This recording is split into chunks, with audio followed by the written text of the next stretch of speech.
Medicare and Medicaid. In the state of Texas, it's handled a little different, and with Medicare and Medicaid, how the money is dealt out through to the hospitals and so on and so forth.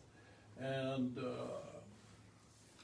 it started back when Rick Perry was the governor.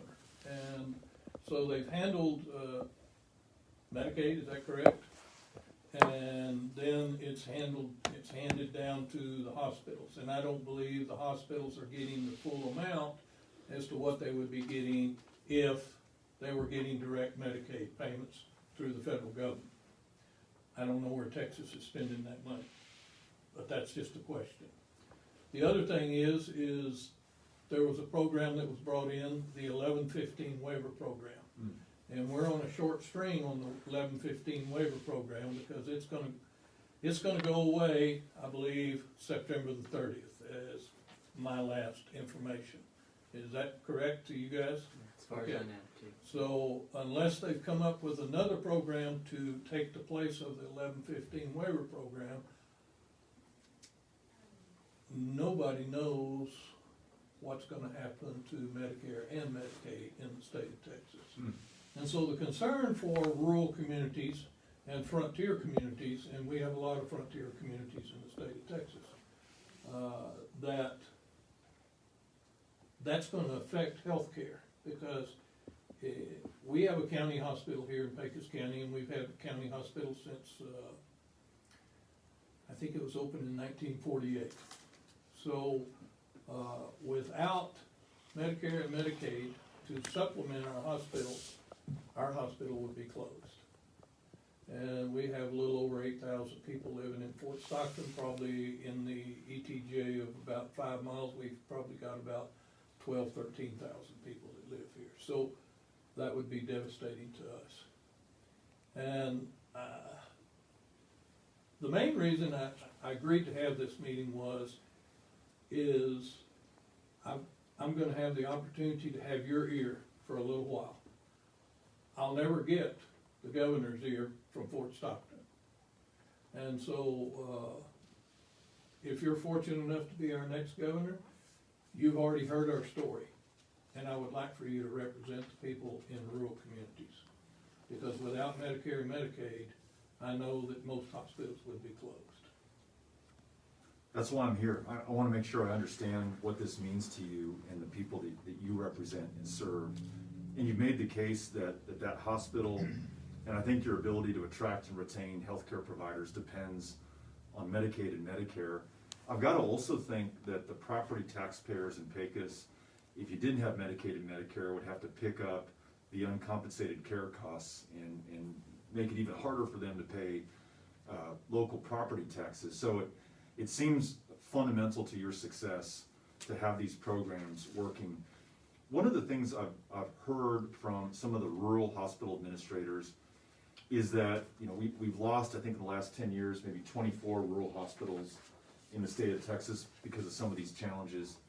If we were to accept Medicaid expansion in Texas at a time that the federal government's willing to pay 95 cents on the dollar of Medicaid care, that could do a lot to keep these hospitals open and even thriving, and offering some, some practices like obstetrics that many are not offering today. What would Medicaid expansion mean for you? Not just keeping the Medicaid dollars you have now, but if you were able to expand the money that's coming into Pecos County, is there more care that you could offer, more doctors that you could attract to the community? I believe so. I believe we could offer the possibility of having more doctors here. We would even have the ability to have a small oncology center located here, which would help cancer patients instead of going to Midland and Odessa and San Angelo for that. We could have the ability to have a small oncology here in Pecos County. And we're kind of the wheel or the hub of the wheel for this West Texas region out here. Yeah, like you mentioned, we're only 8,000, but I mean, we service a huge area. So, I mean, once a month I go down to Sanderson, and technically it's not Pecos County, but it's Terrell County. Dr. Billings used to go out there before. So Sanderson, we used to go out to Marathon. now that Dr. Billings, his hospital in Alpine has had a shortage with OB coverage. We've been getting OB patients from Alpine, which Presidio sends to Alpine, and then Alpine is sent to us a few times. So, you know, out here in rural West Texas, it's not just your one little area. We're servicing hundreds of miles around, and, you know, I don't know what people would do if our hospital shut down. And I know after Governor Perry turned down millions of dollars of Medicaid expansion funding, a lot of hospitals did hurt after that period. And I know Betsy, our CEO of the hospital here, had mentioned various hospitals shutting down after. I don't know all the details, maybe you do, but definitely something that's affected rural West Texas in a negative fashion. And if I could add to that right quick before you jump on that, you're correct. And when they did change the Medicaid payments in the hospitals out here, when I first came on board in 2003, our subsidy from the county to the hospital was about $2.3 million. This last year it was 5.4. Mm. From the county to the hospital? Yes, our subsidy to the hospital. And that's because we have a county. We have a true county hospital in Pecos County. It's owned and operated, but it is part of the Pecos County. But it's separate because it's operated under a board appointed by the county commissioners court.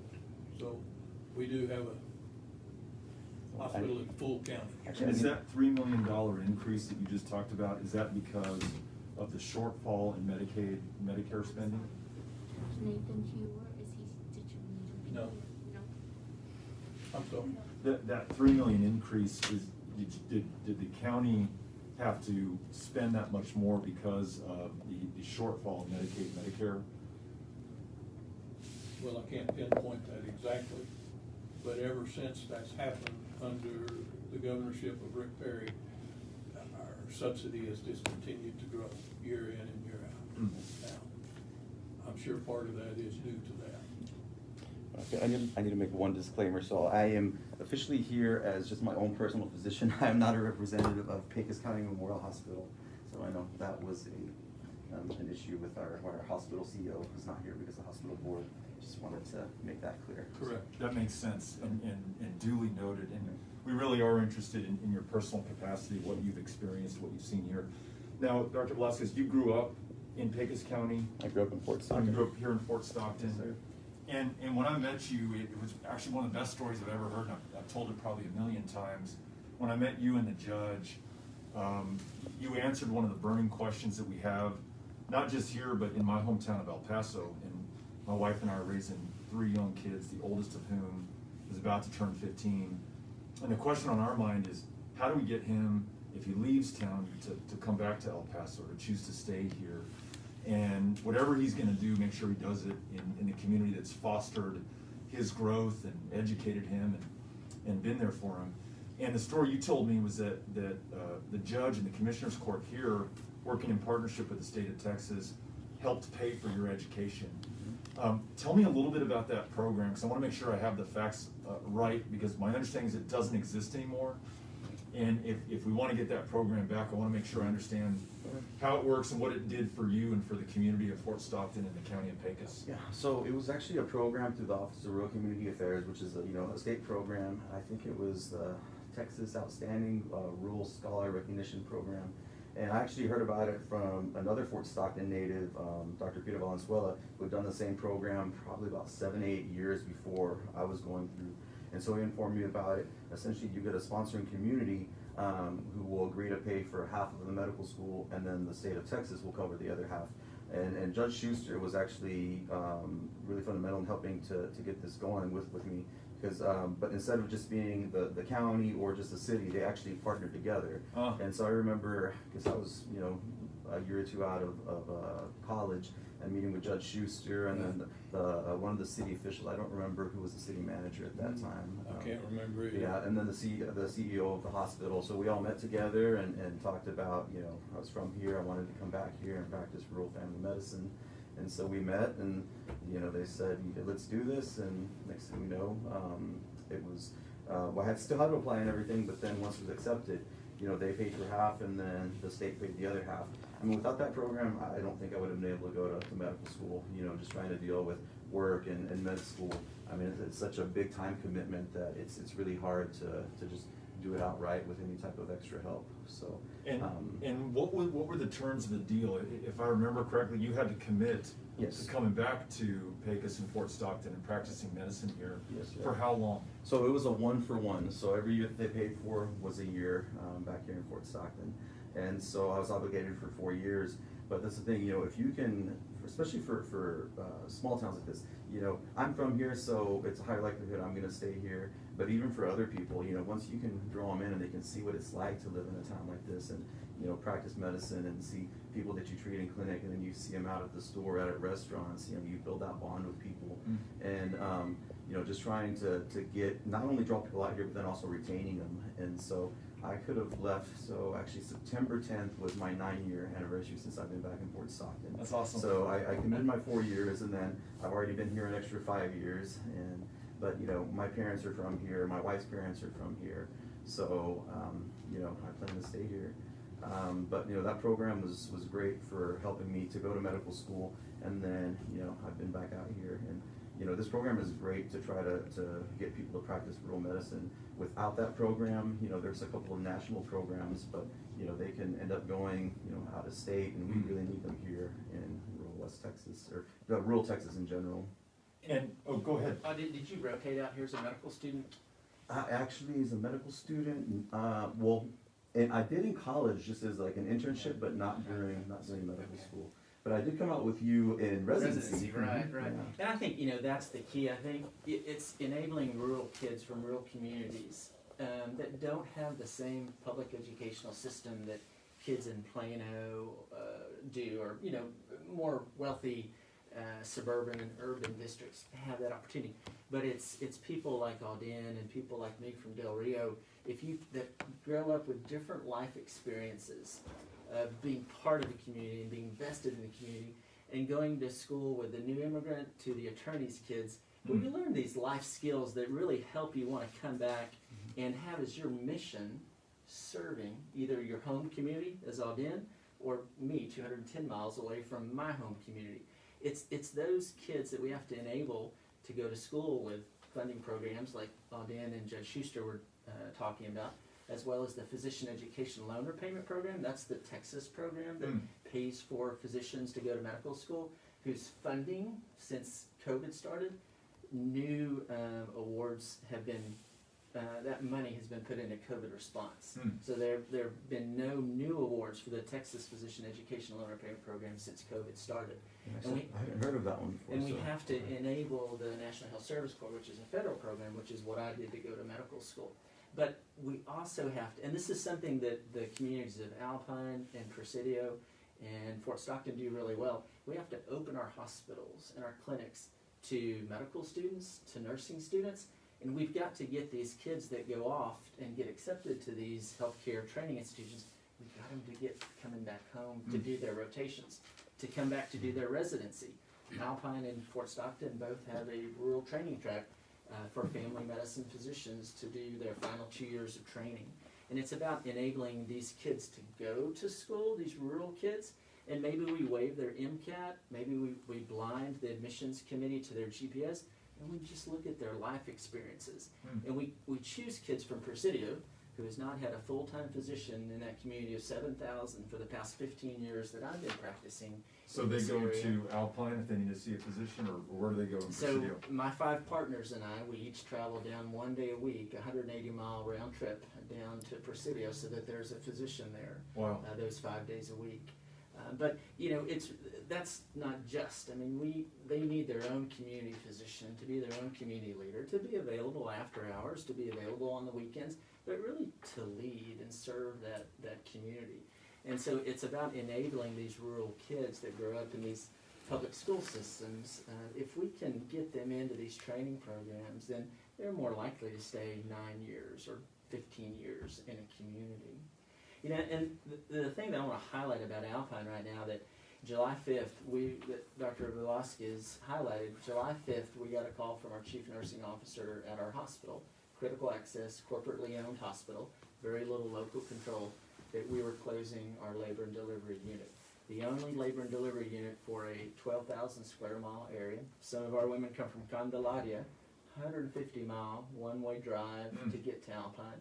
And oftentimes they use the lone Presidio ambulance that has to leave Presidio, drive 60 miles to Candelaria, 60 miles back to Presidio, 90 miles to Alpine, leaving that community vulnerable without another ambulance for well over 7 hours. And when we were on diversion, and we are still on diversion again since July 5th, they, then would have to travel 60 miles further up to Fort Stockton, or come into the emergency room at Alpine. And if they're not too far in their labor, we'll transfer them via aircraft at $50,000 a flight Who to pays Odessa. for that, the $50,000? Is that the county taxpayer? If they're unfunded, if they're Medicaid, then the state. If you're privately insured, then we're all paying for it. But that's a dangerous situation. And if they're too far advanced, we have to deliver them in the emergency room with emergency room nurses who are not trained to read fetal heart tones, or not trained to do cervical exams. And so the physicians park themselves in the emergency room, serving as both a labor and delivery nurse as well as the physician. And we need to do better. And it's about building the healthcare bench. Judge Schuster and I were talking before you arrived. The analogy that I've used with the policymakers is rural healthcare organizations are like small football teams. And we don't have anybody on the bench to pull from when somebody gets hurt, or somebody leaves, or somebody is sick. And then people go without access to care at times, or the standard of care can't get met. And that's some of the stress of rural medicine, when you feel like you're not able to provide the same standard of care that somebody's getting in Houston or San Antonio, or the standard of care that you were trained in, most commonly in an urban tertiary care hospital, and then you come out to rural medicine with very limited resources, and it's practicing medicine in the dark.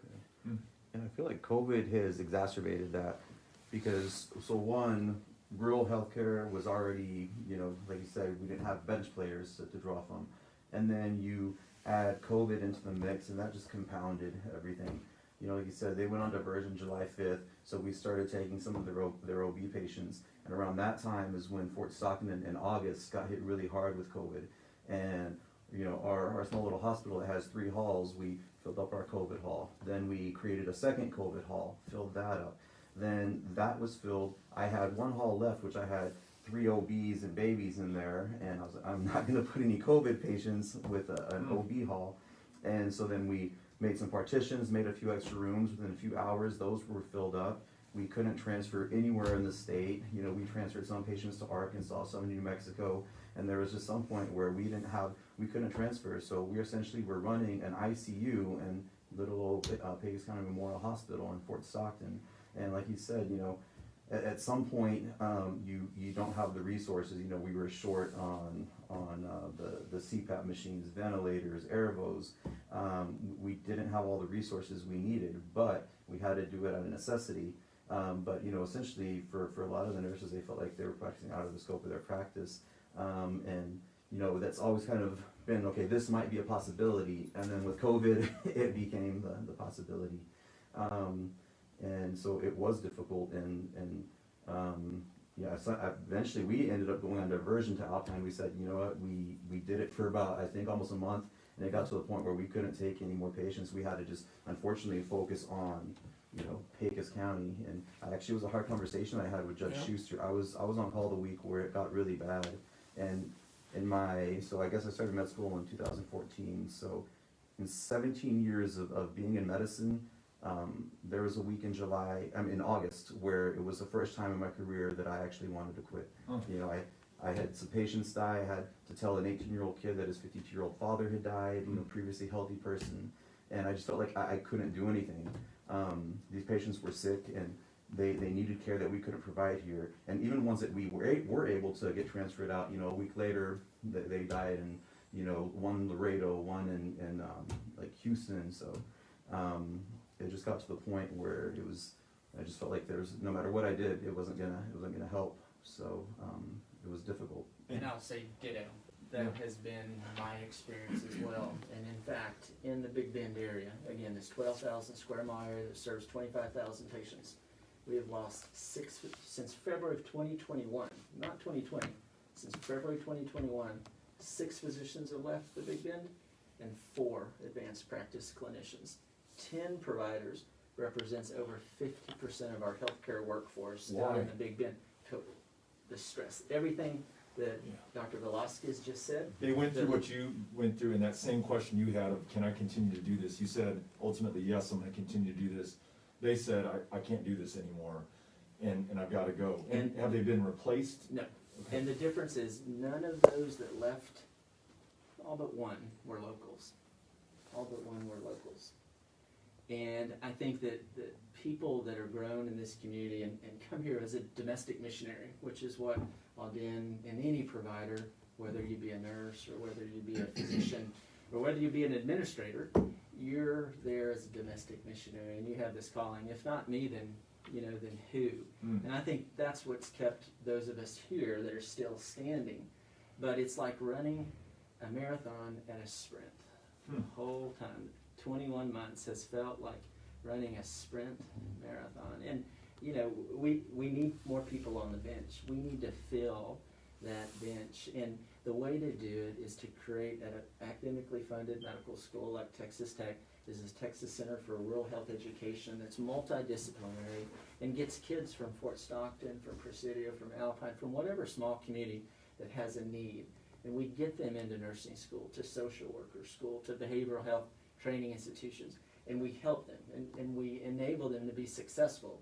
And then as the physicians, we get them back to our rural training tracks in their home community to serve their people that they've grown up with and that have enabled them to be successful. That's really what Texas lacks and what we're lobbying the state to create. Is a similar center that is present at University of Illinois Rockford, the National Center for Rural Health Professions, that has been around since 2002 and has been state funded from the Illinois State Legislature to bring in kids from rural Illinois, get them into nursing school, get them into medical school and pharmacy school, and they have add-on rural curricula that they're not only taking just the regular classes that other medical students and nursing and pharmacy students are taking, but they're getting additional training in rural curricula, and then in their clinical years, they're being sent out to these rural communities to be trained in these austere, under-resourced environments rather than a Parkland Hospital in Dallas, or University Medical Center in El Paso. They're trained in places where it's resource limited, and that's where they grow up and where they learn to practice in that community. That's really what we need. I made a note of that. I want to do some more research and see how they make it work, how they fund it, and then I've got to imagine they can measure the outcome for these communities that now have healthcare providers, and some of these costs that you were talking about. Medevacing somebody at $50,000 a pop, how much you save over time if you're able to grow your own and attract them back to your community. Comes of the center. They're an Alabama. Your provider, so I would think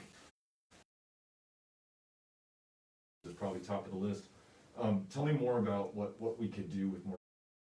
Right, I think what that does, if you have 9.5 cents of every $1, or every 10 cents, and $9.5 of every $10 coming back that is matched from if I'm wearing my finance hat, and that makes a lot of sense, because what that then does, that allows county programs, community programs, hospitals don't have to suffer because of the zip code where you live. And it's about also helping to retain those of us that are in the healthcare profession. We want to stay running and we want to hit a stride. We want to run this marathon for 20, 30, 40 years of a career. Not practicing medicine in the dark and knowing that our patients have the same standard of care that they deserve and that they could get elsewhere if there was a bed available. Yeah, you make a great case for what we could put that money to use doing in this community, and probably given how many rural communities and underserved communities there are, and I think 74 counties. It's So that might be 20 patients that he had in the schedule, and when I look at the schedule, what are we gonna do with these people? These are people that needed care that day. You know, I hear every single complaint from the mom that has a fever, it's 103 or 4. So I tell them, go to our nearest clinic, which is in Marfa, and they'll say, that's too far, we can't afford it. And it's sad for me being from Presidio, now hearing them saying, we're just gonna go across the river, going to Mexico for care. That is very sad that we're in a state, I'm proud of being a Texan, but to have to go to Mexico to the doctor, you know, 20 years ago, when I lived in Presidio, that was the standard. 13 and if it wasn't because of the Velasquez family, you know, I don't think I would have ever hired a dentist. His brother is our dentist in Oh. Presidio. His brother and wife His just wife. moved out there. Yes. a little First bit. ever I love dentist in Presidio. Yes, and so we had this beautiful clinic that was funded by the federal government, you know, and nothing, just sitting there. I mean, I met. Because you can't attract the providers. You can't So- attract Now, the is the providers. issue, distance, remoteness, and is there an amount of money that can make up for that? Could you say, I will pay you 20% more, 10% more, whatever it is, and attract the person? And if money won't solve that, how do you end up solving that? So money can't solve it because I do that. I tell them 20% more, whatever the salary of the provider in Alpine, and they'll choose Alpine before going to Presidio. And they'll still choose to travel every day if they need to. Wow. And it's normally, you have to think about the spouses, their kids, what activities do they have, what other things they offer in these communities. But the loan for, so, you know, my brother's there now, and I think I guess the loan forgiveness program has helped him, but I think that was a separate program, I think it was, He's doing the Yeah, national I was service under- corps, Yeah. so the federal program. and so that did help, because I think without that, it would have been maybe a little less enticing. I really wanted him to come here, and that was the original plan, but then the hospital ran out of money, so then that worked out well for you guys. Yeah. Yes, it Good did. for Presidio. It's no Yeah. Walmart, it's no commercial airport, and it's most of our classmates in medical school, and I would probably say most in nursing school, most in any healthcare training institution. Where are they from? Houston, Dallas, San Antonio, Yeah. Austin. So getting more kids from Fort Stockton, Back on that theme. Presidio. Yeah, you've got to um, enable them, and you've got to create an admissions process that, again, blinds the MCAS.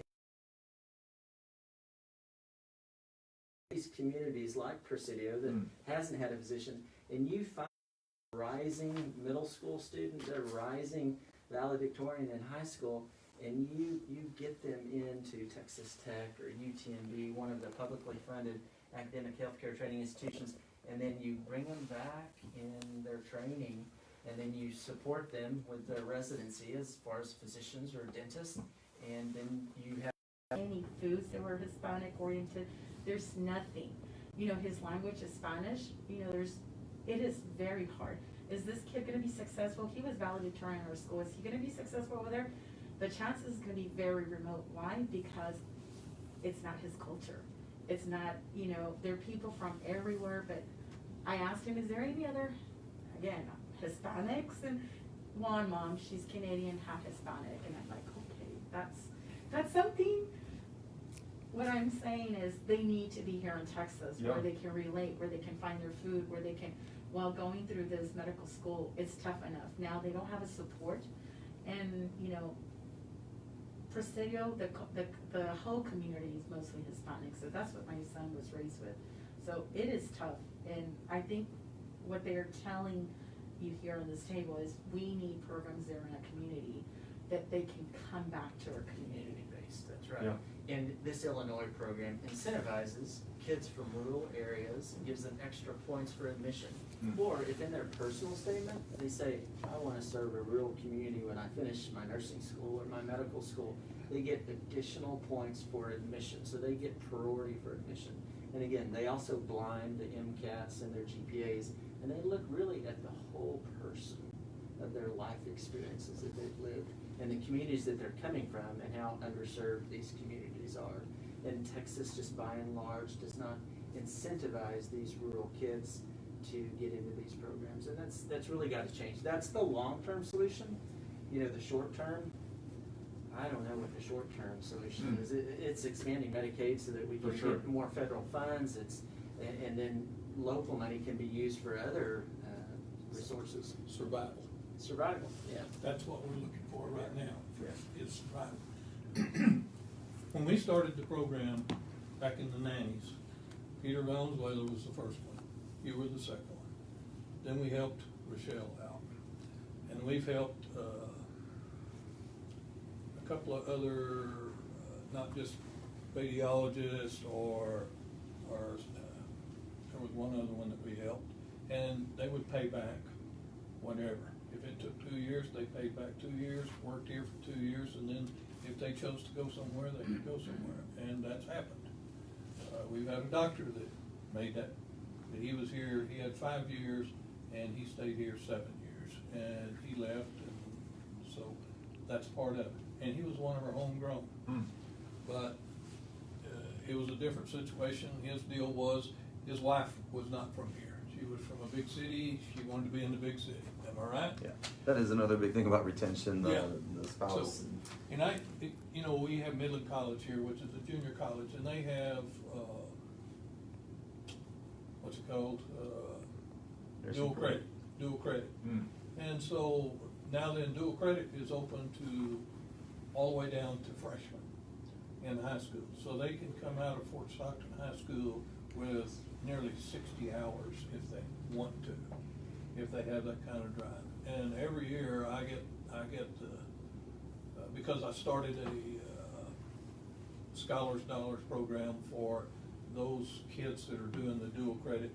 And what we did is we play locally.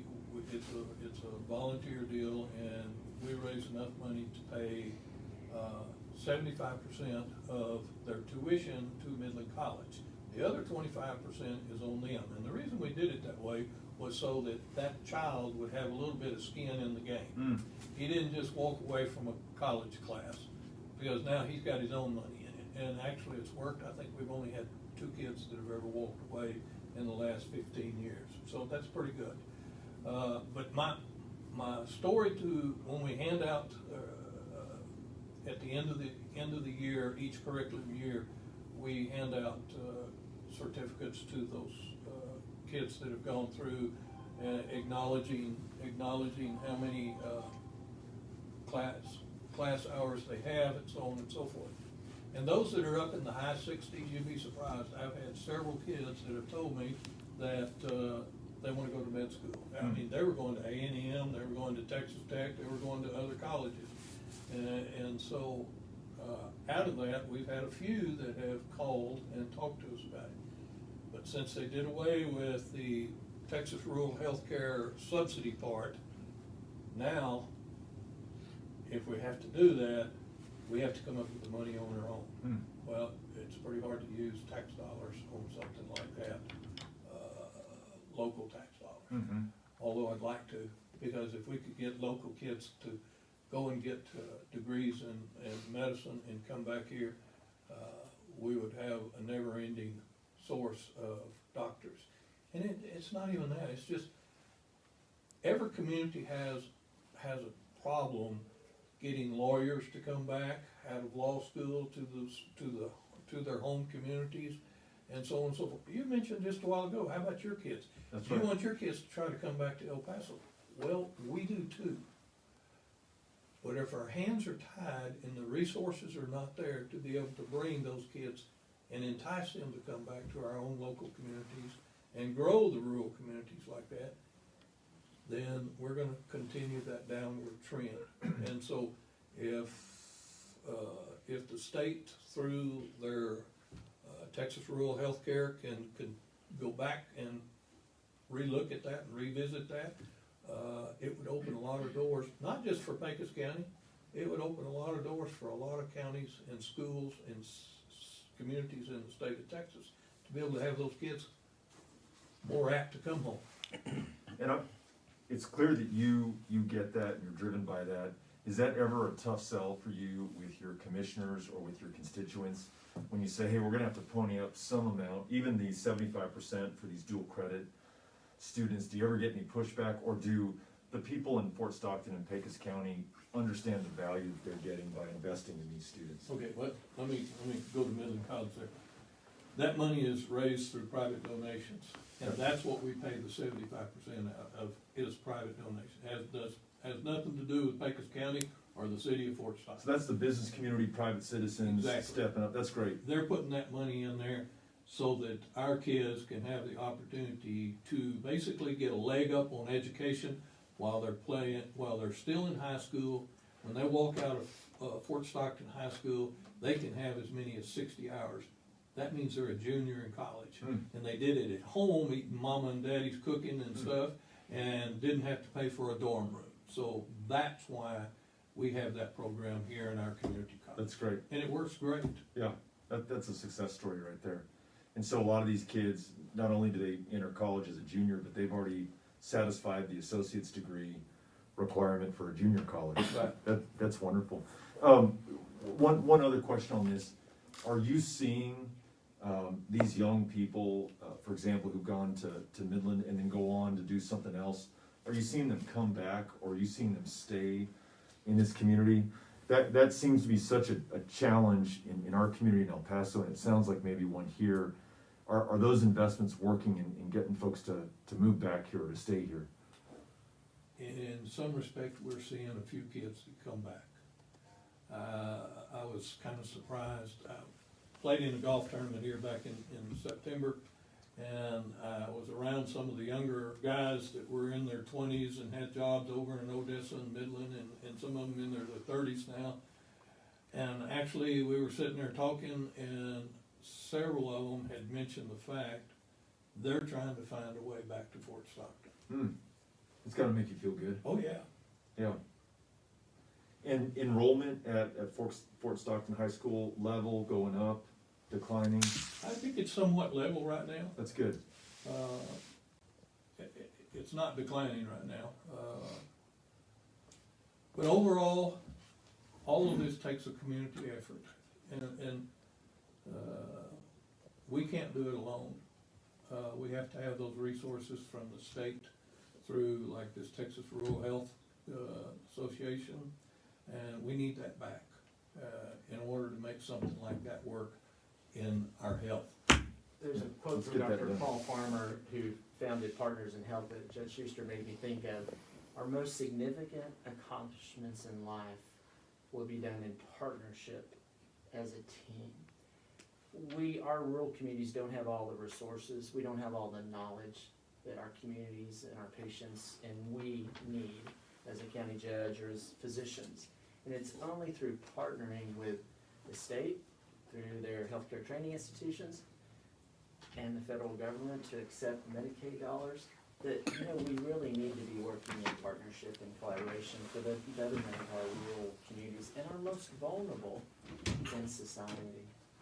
Absolutely, that comes through loud and clear, and this program that you all made such a great case for, just seems like a no-brainer for Texas to invest in going forward, for all of our communities. Obviously good for Fort Stockton, it's gonna be great for the rest of Texas. And I would probably argue even the folks who live in bigger cities, because at some point those costs will come back to them as well. We're all in this together, right? So no, that's beautiful. I'm gonna make sure that if it's okay with you, that we stay in touch, and I wanna make sure that we are as smart on this as possible, and that you do have my ear in whatever respect that I can serve this community